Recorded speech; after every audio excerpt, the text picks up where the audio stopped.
Под падающими снежинками застыла собака. Тело пса, словно стальная пружина, напряглось, готовое к чему-то.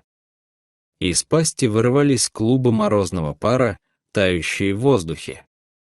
Это был не просто бродячий пес, а часть заснеженного мира, словно вросший в него, охраняющий что-то важное. Снег побелил его шерсть, спина покрылась ледяной корочкой, хвост прижался к лапам. Он не шевелился.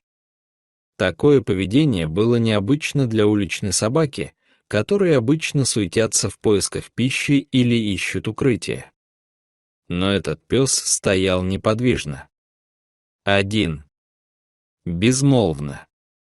В центре безлюдного, заснеженного поля, у обочины горной дороги. Рядом с ним, почти незаметная в сугробах, стояла старая, обледеневшая картонная коробка. Он был полностью поглощен ею. Ничто не могло отвлечь его, ни шум, ни движение, ни даже проезжающие мимо автомобили. В его взгляде таилась какая-то притягательная сила, словно магнит, заставляющая остановиться. Но никто не останавливался. Машины, спеша по своим делам, лишь мельком бросали взгляд и тут же отворачивались. Метель усиливалась. Ветер свирепствовал между склонами, засыпая все плотным слоем снега. Внизу, в деревушке Аукривер, витал запах дыма и глинтвейна, а здесь, на вершине, царила мертвая ледяная тишина. Странное зрелище привлекло внимание лишь одного человека, пожилого почтальона Роберта. Он, как никто другой, знал эту дорогу, ведь проезжал по ней ежедневно. В этот раз что-то в силуэте, выделявшемся на фоне заснеженного поля, показалось ему необычным. Сначала Роберт подумал, что это просто оптический обман, но все же решил остановиться. Его старый внедорожник начал замедляться, затем Роберт включил аварийные огни и остановился.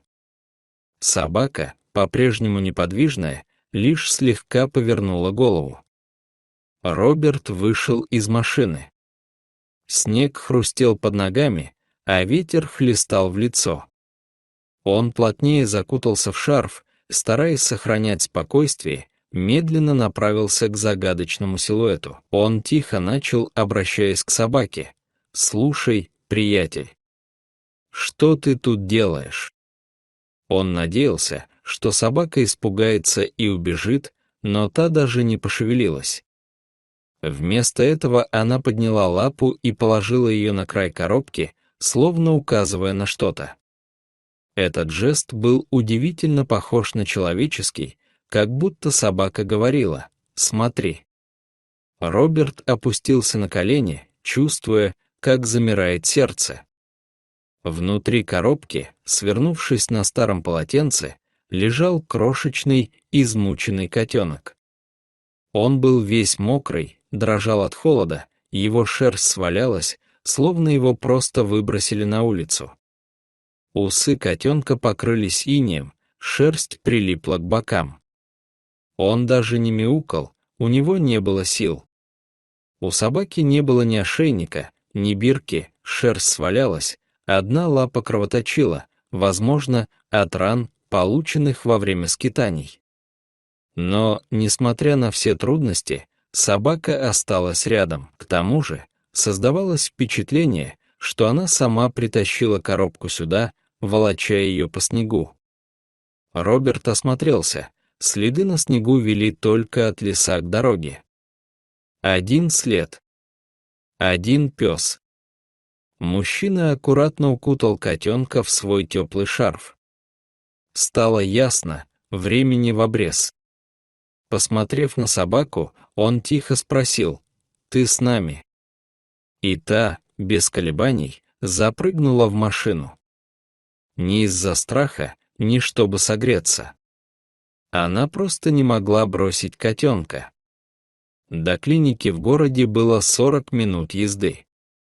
Роберт мчался, насколько позволяла метель. Ветеринары встретили их у входа. В считанные секунды они приступили к спасению крошечного существа. Переохлаждение, обезвоживание, истощение. Врачи боролись за его жизнь.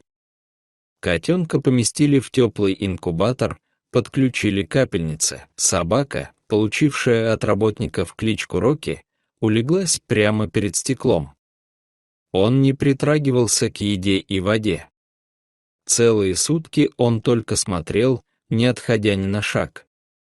Его взгляд был прикован к каждому движению Зары, маленького котенка.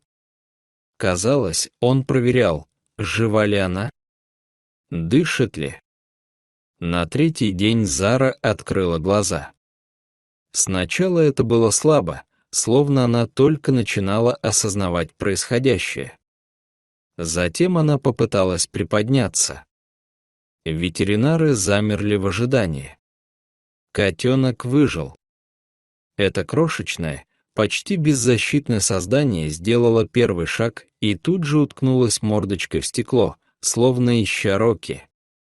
Когда их наконец соединили, это был момент, который врезался в память всем присутствующим. Зара прижалась к собаке, а Рокки обнял ее лапами и, казалось, впервые за все эти дни позволил себе уснуть. С чувством умиротворения и полной уверенности в успехе он завершил свою миссию. Трогательная история мгновенно распространилась. Фотография, запечатлевшая Рокки, нежно обнимающего Зару, на фоне падающего снега, облетела все социальные сети. Отклики людей были трогательными. Они писали письма, предлагали поддержку, не скрывая слез. Мир словно замер, пораженный искренностью момента. Это было не притворство, не вымысел, а простая, но глубокая история о дружбе пса и котенка, один из которых не дал другому погибнуть. Люди увидели в этом то, чего им так часто не хватает: преданность. Безоговорочную, природную, тихую любовь. Вскоре Рокки и Зара обрели новый дом, их приютила женщина по имени Марта. Год назад она потеряла мужа, и дом погрузился в тишину и одиночество. Увидев фотографию, она сразу поняла, что должна быть с ними. Не из сострадания, а потому, что они стали тем, чего ей так не хватало. Они спасли друг друга, а теперь спасают меня, поделилась она с журналистами. Сейчас они живут в теплом, уютном доме у подножия гор. В камине потрескивают дрова, на полу расстелен мягкий плед. Зара, свернувшись клубочком, спит на широкой спине Рокки, тихонько мурлыча во сне. Каждое утро Рокки садится у окна и наблюдает за падающим снегом. Он спокоен. Он не боится. Он помнит. Но не с болью, а с чувством собственного достоинства. Он уверен, что даже в самую суровую зиму, даже в одиночестве, можно сохранить тепло. Можно остаться. Иногда самое смелое решение — это не броситься в бой, не пытаться спасти мир. Иногда это просто не уходить. Это оставаться. Молчать. Согревать. Не требовать ничего взамен. Просто быть рядом. В мире, где так много рушится и теряется, где так часто предают, история Рокки и Зары напоминает нам, что настоящая любовь — это дрожащая от холода собака, стоящая в снегу. Это лапа, лежащая на коробке. Это взгляд, полный решимости и преданности. Дорогие зрители, что вы думаете об этой истории? Расскажите, пожалуйста, в комментариях. А если вам понравилось это видео, то ставьте лайк и подписывайтесь на наш канал. До новых встреч!